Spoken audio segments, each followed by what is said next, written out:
There is a really good reason why the cliche of a therapist in the movies is lay down on the couch and tell me about your mother.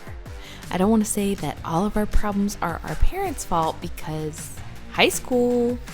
Just kidding. There's so much to our mental health, but let's face it, family relationships can be super complicated. And when it comes to your parents, it can feel like a mix of love, frustration, and sometimes just sheer madness. Whether they're overbearing, they're emotionally distant, masters of the guilt trip, dealing with challenging parents is so hard. I have never, ever had a therapy or coaching client that has two well-adjusted parents that haven't negatively impacted them. I've had plenty of clients that didn't realize it or were in denial about their parents' negative impact on them, but let's just say that none of you who are listening are coming from the Beaver family. I'm sure of it. So today, we're going to talk about how to love your parents without completely losing your mind. We're going to go over why family dynamics are so emotionally charged, how to recognize and address patterns from your childhood, strategies to set boundaries, and when to protect your peace by going low contact or no contact. So let's break it down. Let's break down why dealing with your parents can hit so differently than anybody else. Buckle up because this gets real fast. Hey there, and welcome to Not Your Therapist, the No BS podcast where I ditch the therapy couch and get real about life, love, work, and all the messy in-betweens. I'm Kayla Riley, a licensed therapist and founder of a group practice that now runs without me, giving me freedom to spend more time with my littles and to share the secrets of wellness I've learned with people like you. This isn't therapy. It's your go-to for real talk, practical tips, and the occasional truth bomb to help you thrive. And the best part, no diagnosis, no insurance company constraints. I get to take off the white gloves and tell it like it is because I'm not your therapist. If you're ready to break free from unhealthy patterns, navigate the messiness of life with more ease, and uncover the magic in your everyday moments, you're in the right place. Welcome to your healing era, friends. Let's do this.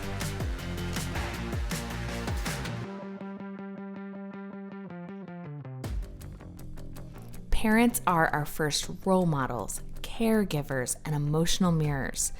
The patterns that we learn as kids, whether unhealthy or healthy, are going to stick with us into adulthood unless we intentionally unwire them. There is a reason why there's so much research and science and money being put into child development. It's so important, and it really becomes one of the most pivotal things in who we are is how we were shaped while we were young. So it's also why a single comment from your mom or your dad can bring up years of unresolved feelings, and why a disagreement with your dad or mom feels so much heavier than a fight with anybody else. Culturally, we're often taught to honor and respect our parents.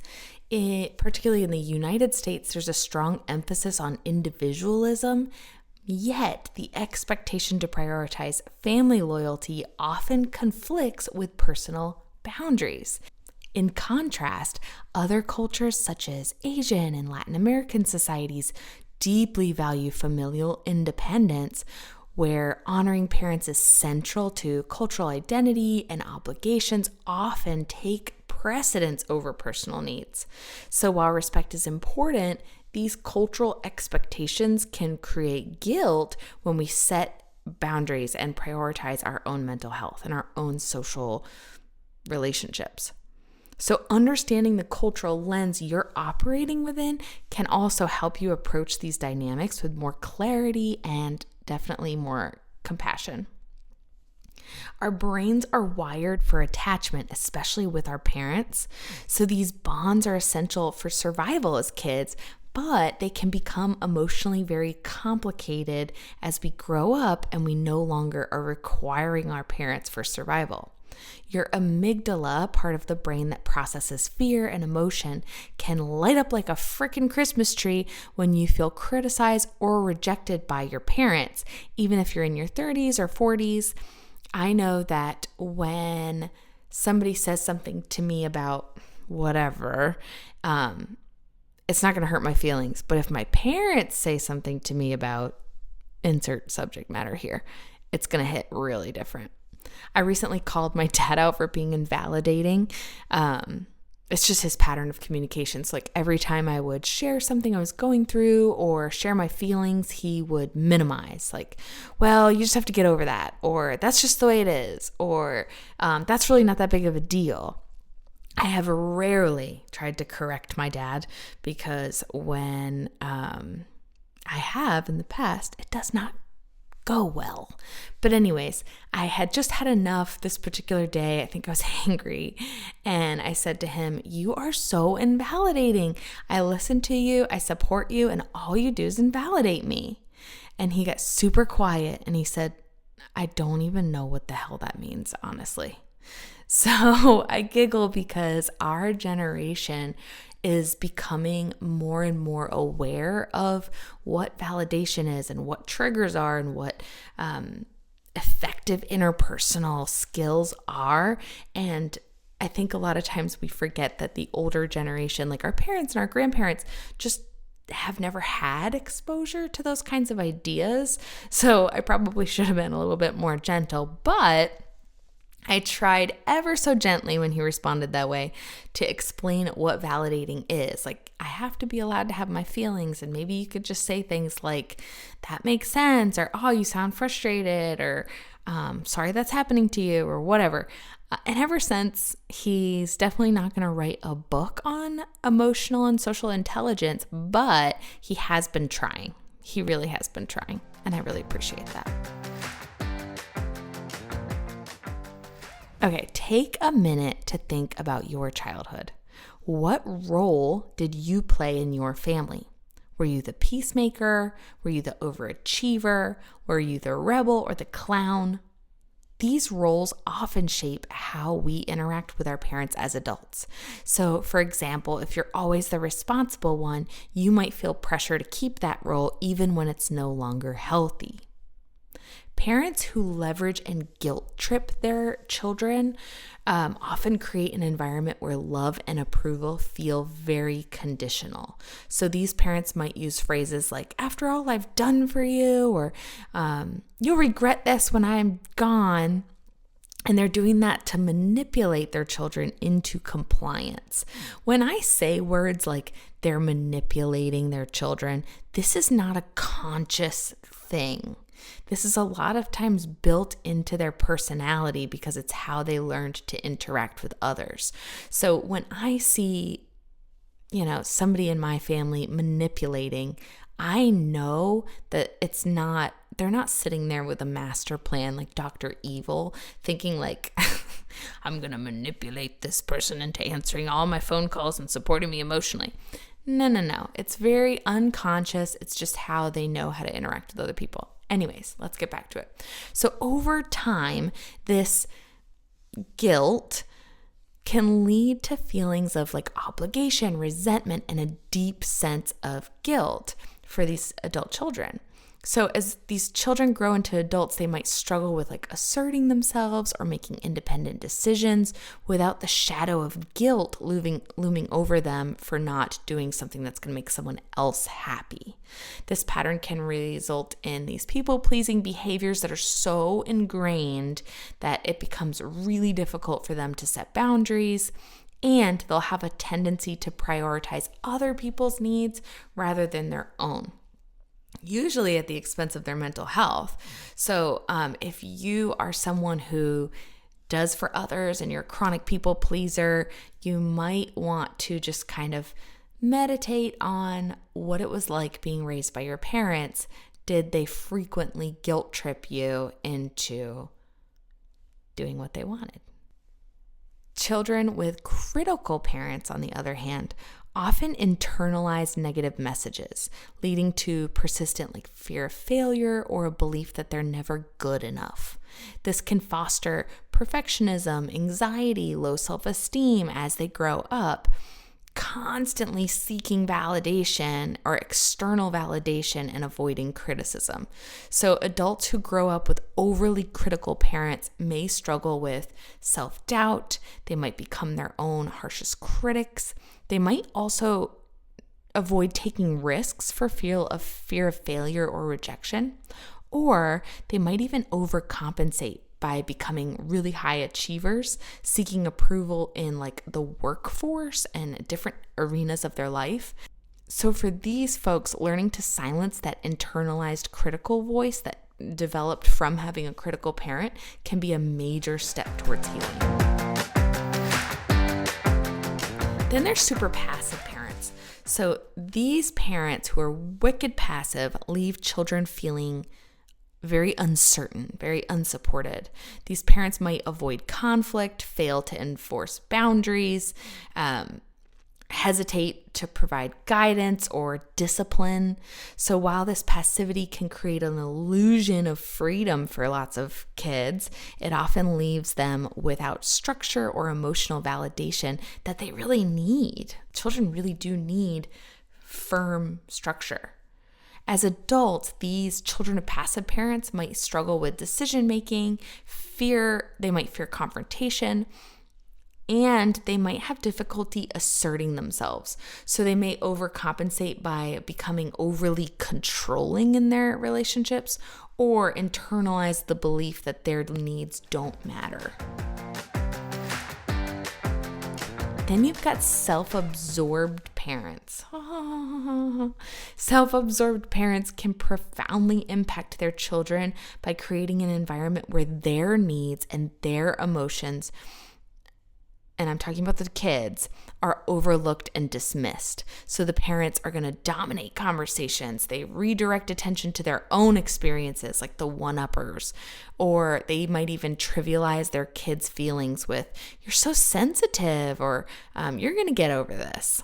Over time, this pattern can really lead to low self-esteem, difficulty trusting others, or feeling unworthy of attention and care.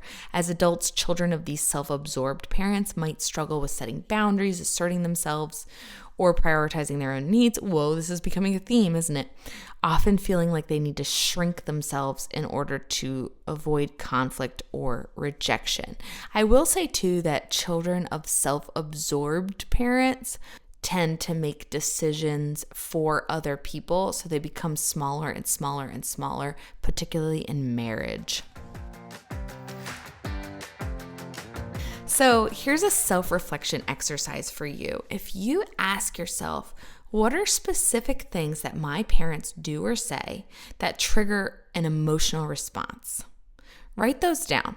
Awareness is really the first step to changing any kind of pattern. So I can definitely see how, in my family, for example, reactivity and fear, intensity, are used to protect fragile self-esteem. And that really creates insecurity for the next generation. It's like this walking on eggshells kind of sensation. Because if you step on somebody's toes, they're going to have a really strong, scary reaction. So it keeps everybody kind of quiet and tiptoeing and cautious about what you say, which lends itself to a lack of intimacy. You're not going to be vulnerable and have a good, intimate relationship with someone that you're scared is going to blow up You're not going to be vulnerable and intimate with someone who you're scared is going to blow up on you. So I was on the phone with my grandmother the other day. Thank God she doesn't listen to podcasts. And if you do, sorry, Grams, it's real. You know what happened. I think she was probably tired or something, and she just lashed out with a nasty attitude. And instead of not saying anything, I called her out because I never do this either. It was just, all of my examples are saying, I never do this, but this one time, I don't call my people out in my life because I know it doesn't go well. But anyways, I called her butt out and I said, "Whoa, when you say things like that, I really feel like you don't understand me very well," or some such thing. And she lashed out so fast. She was so reactive. Some people in this family take things so personally. I wasn't talking about you, blah, blah, blah. I could really tell through my therapist lens that she was super triggered and wasn't capable of taking accountability. So I just kind of wrapped up the call with some small talk, and I just didn't speak to her for a couple weeks so that I could recenter and remind myself, hey, this is part of her pattern. I have to be cautious because I need to protect my own energy. Okay, let's talk about if you have these kinds of folks, it's so important to set boundaries. Boundaries are not pushing people away. I think there's a lot of black and white thinking about boundaries. Think about boundaries as the ultimate act of self-preservation. So in order to set effective boundaries, you have to be clear and direct, right? Hey, I can't talk about that right now. Let's focus on something different. For example, I don't allow my parents to talk about one another. They're divorced and separated. And when one parent starts talking about the other parent, I say, hey, I'm not doing that. Let's focus on something else. Or I'll, say, hey, I'm really uncomfortable. Let's talk about the kids. You also have to stay calm and firm. So boundaries really are about consistency, and I think this is where people have the hardest time. So, Dad, I've asked you not to bring up politics during dinner, or hey, I've asked you not to curse in front of the kids. Like, you have to stay calm, but also being firm over and over and over and over again. And remember that boundaries are something you set for you, not for other people. So if I set my boundary, hey, please don't curse in front of my children, it's up to me to enforce that. It's not up to my parents to change the way that they speak. It's up to me to uphold. So, hey, if you continue to curse around my children, I'm not going to invite you over anymore. Ugh, that sounds bad. However, it's me prioritizing the health of my own kids and my own family over the well-being of my family of origin. We're going to talk about moving away from that here in a little bit too. So the other way to set boundary or something to practice boundaries is saying no. So no is a complete sentence, and you do not have to defend, define, or explain yourself. Nope, can't make it to the family dinner this weekend. That's it. Can't make it. That's it. There's no why? Why not? What else are you doing? The response should be, I just can't make it. I have other things. Actually, that's even defending, but you know what I'm saying. All right. Parents might test these boundaries as you start to flex them, especially if they're not used to getting boundaries in their life. So remember that their reaction doesn't mean your boundary is wrong. I know that in the past when I've set boundaries, people lash out, they get angry, they take it personally, but eventually, and that's not my responsibility, that's on them. As a therapist, I really get this question a lot.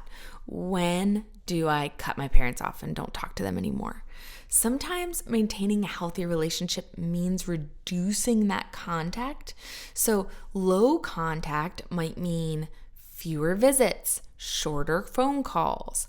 No contact is a bigger step, but it can definitely be necessary for some people if the relationship is toxic or abusive.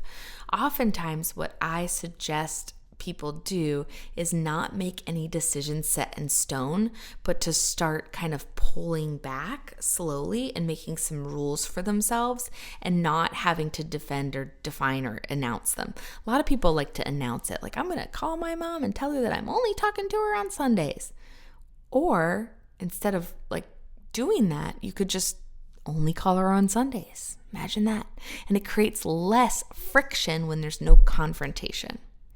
So if you're trying to decide about this, you can ask yourself, does this relationship consistently harm my mental health? Do I feel respected and valued? Or do I feel drained and belittled? So choosing distance, if you do choose distance, it doesn't mean you don't love your parents. It means you're prioritizing your well-being. I know for me, if my family starts contacting me more than once a week, it quickly becomes too much for me. My family often leans on me when they need something like emotional support, or they're going through some kind of crisis, or they want advice, or they want support. I rarely get contacted when things are going well for them. And in addition, they don't demonstrate much interest in my life or like how I'm doing. It's often a one-way conversation. So for me, I know that a weekly check-in call is about as much as I can handle. And I'm learning, definitely still screw up, but I'm learning not to answer in calls when I'm in a bad place emotionally. You can't pour from an empty cup, right? So if I'm exhausted and I know that my parents aren't the people who fill my cup, they take from my cup. I have to be honest with myself that my family are energetically tolling human beings for me, and that I have to protect my energy because ultimately I have a responsibility to myself and my partner and my kids. That's who I'm responsible to care for, not my family of origin.